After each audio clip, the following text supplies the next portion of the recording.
নমস্কার, জয় শ্রীকৃষ্ণ। বন্ধুরা, 14ই জানুয়ারি সূর্য কিন্তু প্রবেশ করছে ধনু রাশি থেকে প্রত্যাবর্তন করে মকর রাশিতে কিন্তু প্রবেশ করছে। আর এই মকর রাশির অধিপতি দেবতাকে শনিদেব।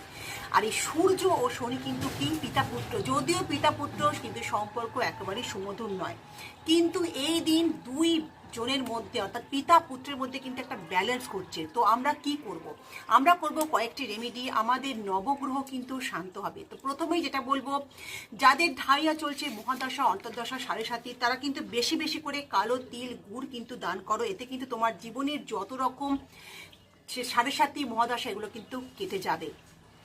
গুড়ের মধ্যে কিন্তু মা লক্ষ্মীর বসবাস। আর্থিক যদি উন্নতি তোমরা চাও, আর্থিক অবস্থা ভালো করতে, অবশ্যই কিন্তু তোমরা গুড় বন্ধুরা দান করো। সূর্য আর শনি ব্যালেন্স ঘটাতে, সূর্য নাম ডাক যশ প্রতিপত্তি সব কিছু দেয়। তো সূর্য এবং শনির কৃপা পেতে এদিন কিন্তু আদিত্য হৃদয় স্তোত্র অবশ্যই কিন্তু তোমরা পাঠ করতে ভুলো না।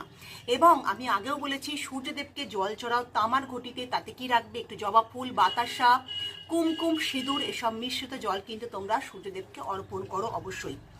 গরুকে কিন্তু চারা খাওয়াতে ভুলো না, এবং গরুকে গুড়ে রুটিতে গুড় মাখিয়ে অবশ্যই কিন্তু গরুকে খাওয়াও। 33 কোটি দেবতার কিন্তু বসবাস এই ভগবতী মা গরুর মধ্যে কিন্তু তোমরা সবাই জানো। অতএব গরুকে এটা কিন্তু করতে ভুলো না। এবং আরও যেটা করবে, স্নানের জলে কালো তিল মিশিয়ে কিন্তু স্নান করবে। এটা কিন্তু প্রমাণিত যে এটা কিন্তু দুর্ভাগ্য একেবারেই কেটে যায়। এই দিনে যারা কালো তিলে জলে স্নান মিশিয়ে, মানে জলেতে তিলটা মিশিয়ে স্নান করে, তাদের দুর্ভাগ্য কিন্তু একেবারেই কেটে যায়। তারপরে যেটা বলবো, তোমরা সব থেকে যদি লাভবান হতে চাও, তাহলে কিন্তু 14টা জিনিস এই 2026-এ দান করো এই দিনে। সেটা 14টা কয়েন হতে পারে, 1 টাকার কয়েন দিয়ে দাও 14টা, তিলের নাড়ু অবশ্যই দিয়ে দাও 14টা। এইভাবে কিন্তু দান করলে তোমাদের 2026 কিন্তু বাল্লে বাল্লে হয়ে উঠবে।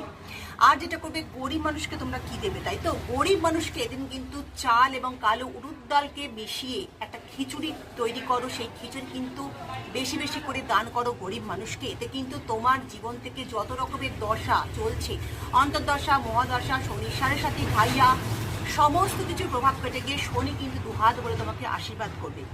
আর একটা যেটা বলবো, সেটা অবশ্যই তোমরা কিন্তু করতে ভুলো না, সেটা হচ্ছে কম্বল দান করো গরিব মানুষকে। বেশি বেশি করে কালো কম্বল, সাদা কালো রঙের কম্বল অবশ্যই দান করো। এতে কিন্তু রাহু কেতুর প্রভাব, তোমার জীবনে যে খারাপ প্রভাব চলছিল কেটে গিয়ে তারাও কিন্তু তোমাকে দুহাত ভরে আশীর্বাদ করবে। আশা করি ভিডিও ভালো লেগেছে। বেশি বেশি করে ফরওয়ার্ড করো, শেয়ার করো। ওম নমো সূর্যায় দেব লিখতে কিন্তু কমেন্টে একেবারেই ভুলো না। ভালো থেকো, সুখে থেকো, শান্তি থেকো। নমস্কার।